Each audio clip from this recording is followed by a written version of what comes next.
Welcome to This Week in East Brunswick. Today we stop by East Brunswick High School, where 3 of the high school's top athletes sign their letters of intent for college next year. Mayor David Stahl brings us another edition of Business Spotlight at the newly opened Smashburger in the Summerhill Shopping Center. Sydney Contrino sits down with the Scarlet Paws Animal Welfare Network for a special edition of Project Pets. And we will stop by the Senior Center for a special luncheon honoring volunteers, and we have information on the Retired Senior Volunteer Program. So stay with us. 3 of East Brunswick High School's top athletes signed their letters of intent to colleges that they will be attending on full scholarships. Natasha Mtonkwo will attend the University of Maryland, College Park on a soccer scholarship. Rob Ukawuba will attend NJIT on a basketball scholarship. And Julia Westcott is going to Lafayette College on a soccer scholarship. Athletic Director Frank Knoppenberger spoke with them about their accomplishments. Rob, when did you start playing basketball and when did you get real passionate about it? I think I started about like 3rd grade. And I think I really got passionate about it like 8th grade. 8th grade I really wanted it. When did you realize that, boy, I could get a scholarship or this could be something to help me in my long-range career? I think it was 8th grade. Once I realized that, I started working a lot harder. And yeah, definitely 8th grade. Okay, now you're the summer's coming up. It's going to be here before you know it. What does the college have the basketball players doing in the summer? I think freshmen go up earlier. I think sometime around August, like late August or something. We do some classes, get some classes over with, and we start working out early just so we can go transition easy from high school to college basketball. Unofficial practices, right? Of course. Workouts, yeah. Okay, I didn't get to ask you, what do you think you want to major in up there? I'm not sure yet. Probably going to go undecided and hopefully figure it out after my first year. Right. So, yeah. Now, you're kind of a tweener. Did they talk to you about what position you're going to be playing or what their expectations of you, redshirting, any of that? Tell the audience. Yeah, well, high school I played power forward, but going to NJIT I'm going to transition into a shooting guard, so a lot of work over the off season. Now, did they talk to you about redshirting all? Is that a possibility? Does NJIT redshirt? Or? They do redshirt, but I'm not sure if I'm going to redshirt yet, so I'll figure that out over the summer. Well, you're having a great run this year in basketball. I know I don't want any predictions, but we're just going to wish you the best of luck, and it's a pleasure watching you. Thank you.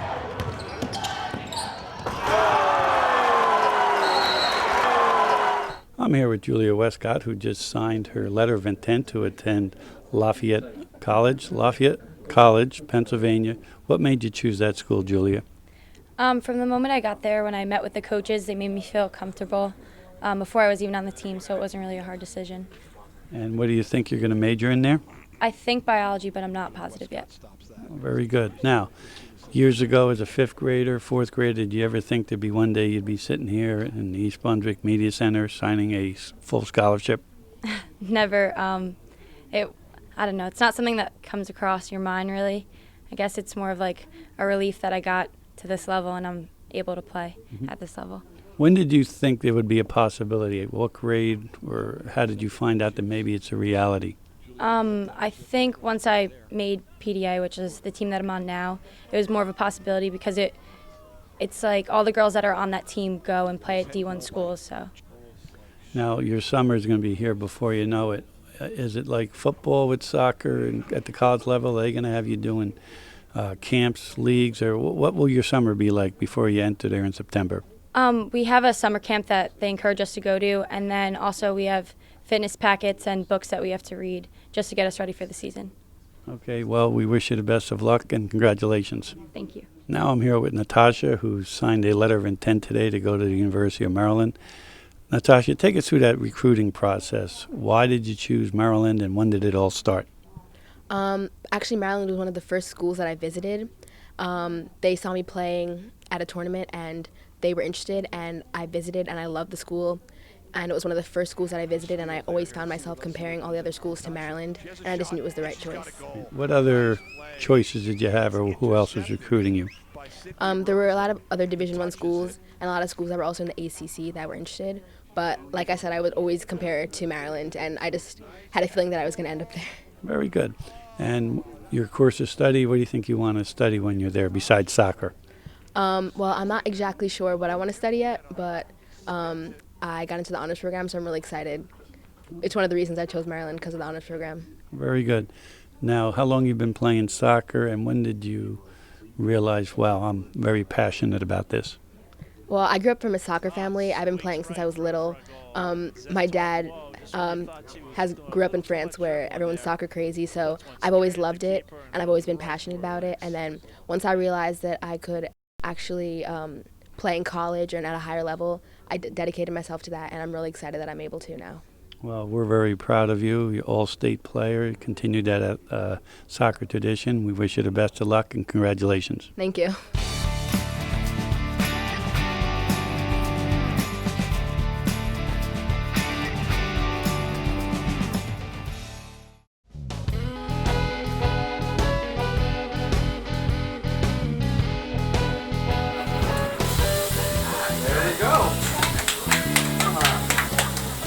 Hi, it's Mayor David Stahl with another edition of Business Spotlight.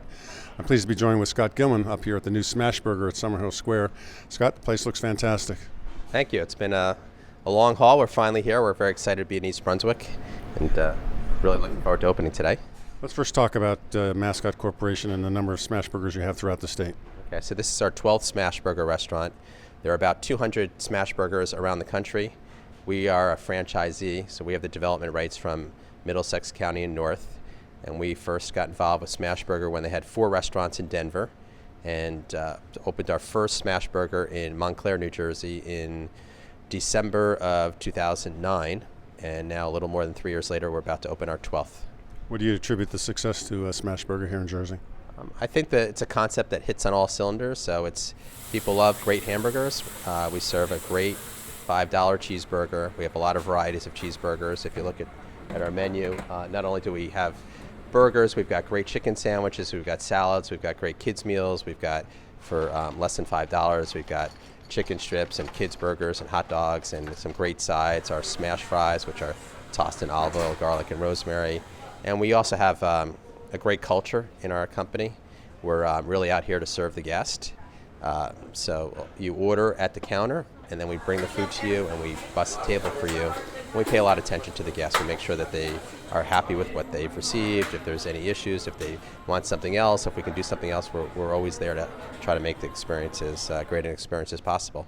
Anything special about the type of meat that you use? Yes, it's certified Angus beef. Pretty much the best beef you can use for making hamburgers. It comes from one purveyor. It's brought in fresh every day. It's a special grind. It's a very loose grind, and we have a very unique process for making the burgers. I think we're going to show you in a little bit when you do the ceremonial smash, and it's really what enables us to make a great juicy burger in about 2 minutes in a very consistent way, so that we can make sure everybody gets the same great Smashburger taste every time. And all of us like different things on our burgers, different kind of toppings. What are some of the things that people can look forward to here at Smashburger? Well, we have about 7 signature burgers on our menu. It starts with every Smashburger has a local regional burger. So we have the New Jersey burger. It's got blue cheese, bacon, grilled onions, crispy onions on an onion bun. So it's very unique. It's definitely one of our top sellers. We have our classic Smashburger, which has our signature smash sauce. That's mustard, mayo, and relish. Also with ketchup, lettuce, tomato, pickle on our classic egg bun. And then we've got a variety we've got spicy burgers. If you like spicy, we've got Baja. It's got guacamole on with pepper jack cheese on a chipotle bun. We've got some sophisticated burgers. We've got mushroomed truffle Swiss. It's a very unique taste. So we have 7 different varieties of burgers, plus you can modify them any way you want, or you can start from scratch and create your own. So you're going to put it right in the center of that floater. Now pat it down just a little bit. Perfect. Good. Now right in the center you want to go. And then pump that all the way down, metal to metal. Excellent. For 10 seconds. Alright, let's see how good this is.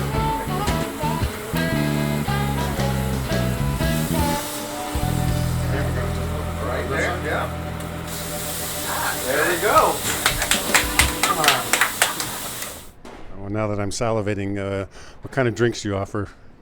Well, we have the typical, soda offerings, but in addition, we've got our signature iced teas, We also have carry some old-fashioned sodas. We've got the Stewart's full line of Stewart's sodas that we serve in a frosted mug, or also as a float with vanilla ice cream. You've got your traditional root beer and orange cream, and so we got some nice flavors. And of course the shakes. The shakes are our signature. We use Haagen-Dazs ice cream. We've got vanilla chocolate strawberry. Our most popular is Oreo, and then we got Butterfinger and Butternutter. What are your hours going to be up here? We open for lunch at 11, and we're open till 10 every day, and on Fridays and Saturdays we'll be open till 11. Well, I think you're going to find out that you're in a great location. I know the number of other food restaurants that have opened up here at Summerhill Square are all doing fantastic, and you've got a great product, so I appreciate you moving into East Brunswick. I know that our residents are going to be flocking here come this afternoon. So, again, we're up here at Smashburger at Summerhill Square Mall. Come up and try some of their delicious burgers, their chicken, their salads, and, of course, as Scott said, they've got some fantastic drinks. So I know I'm going to be up here quite often. I love burgers, and there's no place better than trying Smashburger. Thanks for watching.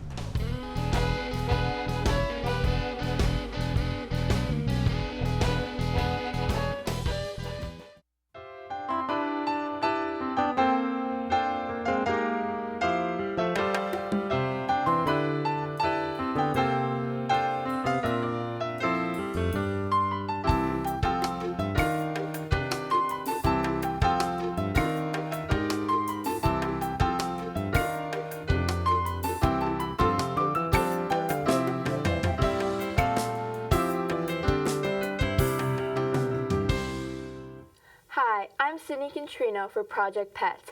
I'm joined with Eddie Konzel and Helen Grinberg from the Scarlet Paws Welfare Network. Stay with me while we learn more about Bella and some of her furry friends. So what does Scarlet Paws do? Scarlet Paws Animal Welfare Network is a collaboration among Rutgers faculty, students, and staff members, and we promote animal welfare on campus, and we work together to deal with situations where animals are found living on campus. And by far the most frequent situation is where stray cats are found living on campus. So when we started the organization, we were individually dealing with cat colonies where a group of cats will be living in one place and someone will be feeding them. And we tried to pool our resources to get the cats spayed and neutered to control their population. And when we find friendly cats in the colony, usually the younger cats or kittens, we get the word out and work together and try to find a home for them. Would you like to tell us about some of the pets you have up for adoption? Okay. Well, we have Bella right here, who I brought to the studio. So this is her first time on camera, so let's see how she does. Hi, Bella. Bella was rescued from our Bush campus, along with her children. She's what we would call a gray and white tuxedo. Tuxedos come in black and white, basically, or gray and white. And compared to some of the really feral cats that we have on campus, Bella was not. Bella was, we could practically pick her up the day that we took her in for neutering, and we could pick her up. She came home. I'm a fosterer with the organization, so we have people who, for example, do the trapping and the feeding of the colonies, and then there are others of us who, once the animals have been spayed and neutered, we take them home and we socialize them. So eventually they will be able to go to find their own adopted home. So I'm a fosterer, but I'm not a rescuer. And she's not eating, which is really unusual for Bella because she loves to eat. But Bella is a very, very friendly cat. She loves to play with toys. She loves to be brushed. She is good with other cats, especially kittens, but other cats. She has to get used to them, so I don't know if she would get along with them right away, but certainly after a break-in period, she would be fine.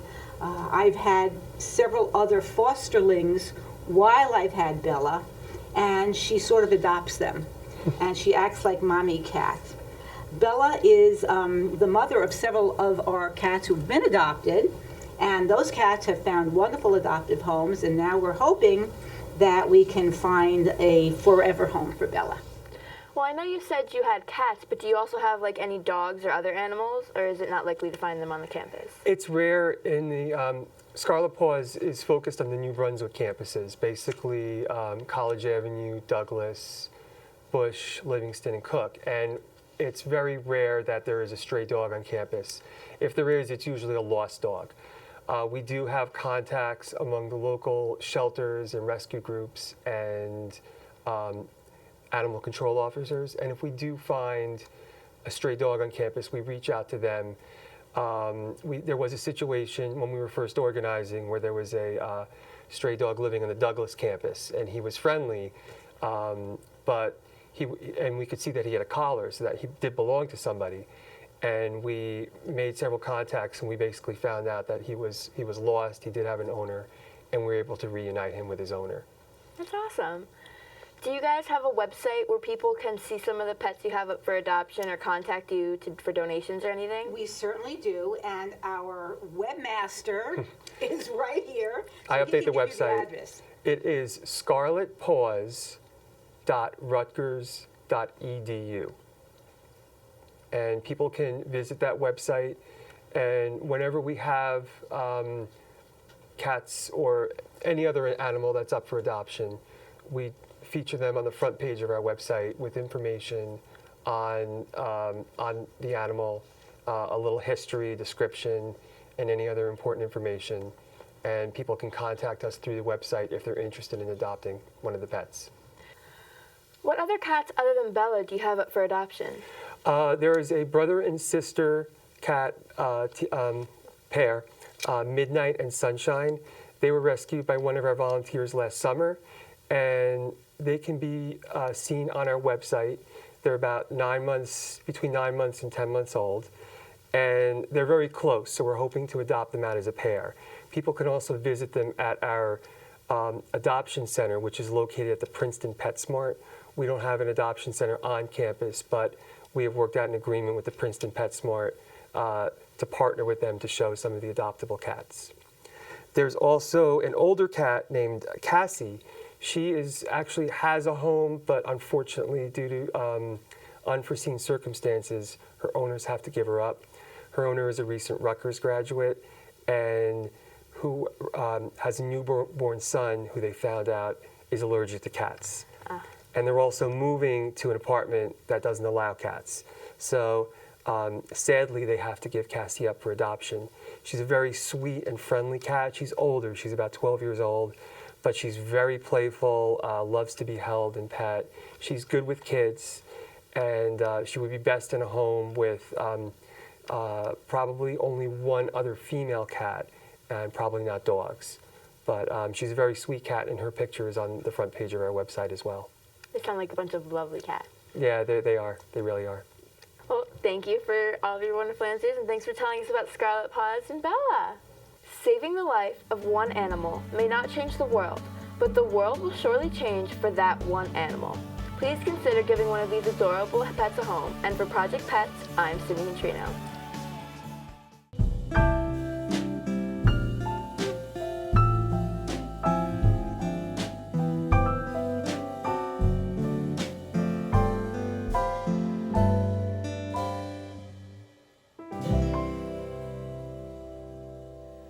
Hi, I'm Sharon Riley Morosi, Assistant Director for the East Brunswick Department on Aging, and this is the Voice of Experience.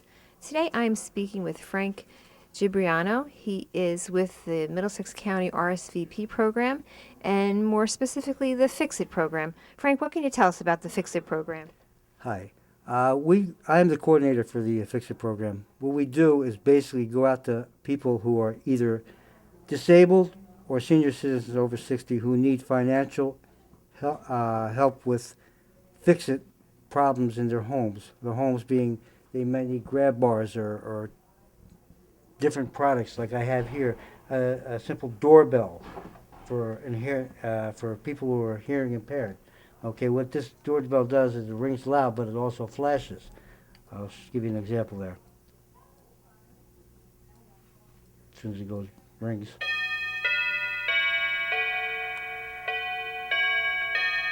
So people who can't hear well can see the flash and they'll know someone's at the door. We also do smoke alarms. We do carbon monoxide detectors, grab bars for people who need to hold on to something while they're in the shower. We have fire extinguishers. We have different products to help people. We do railing. We don't do major work. We won't do roofing. We don't do outside work. We just do inside work. Okay. What's the cost to have someone come out for this assistance? We don't ask for anything. What we do say is if you have money and you can afford to pay, we like to get at least the cost of the product, the material. However, if you can't afford it, it's on us. That's all we can do. The people that volunteer are people that are over 55, retired usually, who want to give back to the community. They don't make anything off this. I don't make anything off of this. We do this as a volunteer program. Help people who are aging, who need help in their homes. And how would someone get in touch with you if they wanted to have you come and help them out in their home? They would call our office at 732-249-6330, ask for the Fix It program, and I'll make out a report and see what they need. Well, Frank, this is a wonderful service that you offer to the residents of Middlesex County. Thank you. Thank you. If you would like more information about programs and services available through the East Brunswick Department on Aging, then please call us at 732-390-6896. And please remember, the East Brunswick Department on Aging is here to help you and yours age successfully.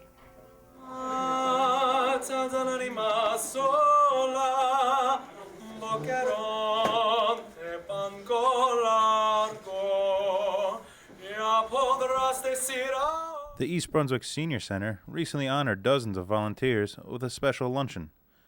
The volunteers are part of the popular Senior Meals program, which is a joint program with the Middlesex County Office of Aging and Disabled Services. The program delivers prepackaged meals to homebound seniors and the disabled in the community, and are responsible for delivering hundreds of meals each day. And it is a wonderful, wonderful job that you do for us. And I know many of you don't see it as a job, and we thank you, and you get very upset that we thank you, but let us. We need to do that for each of you. So again, thank you for all that you do for your community and for the center, for your neighbors and your friends. Thank you. Former coordinator of the Senior Meals program, Jim Dong, was also honored for his contribution to the program following his retirement after 7 years. And we have a little gift that you have to leave behind. It is a leaf which will go on our tree of life in the back of the room, and it says, EB Senior Meals honors Jim Dong 7 years of devoted service. That's 2006-2013.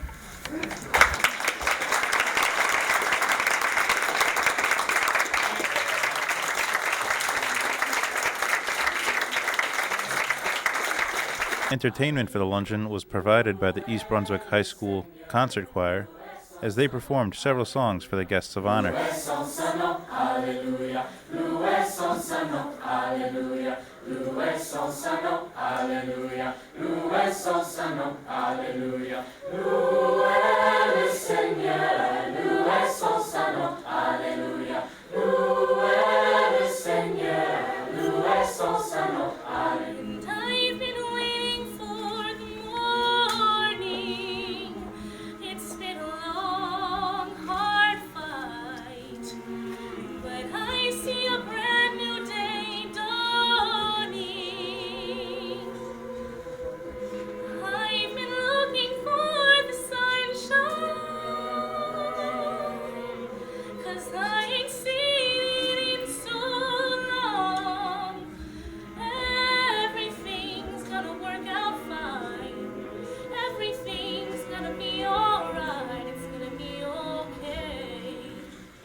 Satan ain't nothing but a stick in the grass. He's a conjure, he's a liar. Hallelujah, Lord. Elijah rock, Elijah rock, Elijah rock, Elijah rock, Elijah rock, Elijah rock, Elijah rock, Elijah rock, Elijah rock, Elijah rock, shout, shout, Elijah rock, call it up, Lord. Elijah rock, shout, shout, Elijah rock, call it up, Lord. qualify for the delivery of meals, seniors must be over 60 years old, live alone, and be homebound. If you or someone you know qualifies for the program, or if you are looking for volunteer opportunities, call the Department on Aging at 732-390-6896 for more information.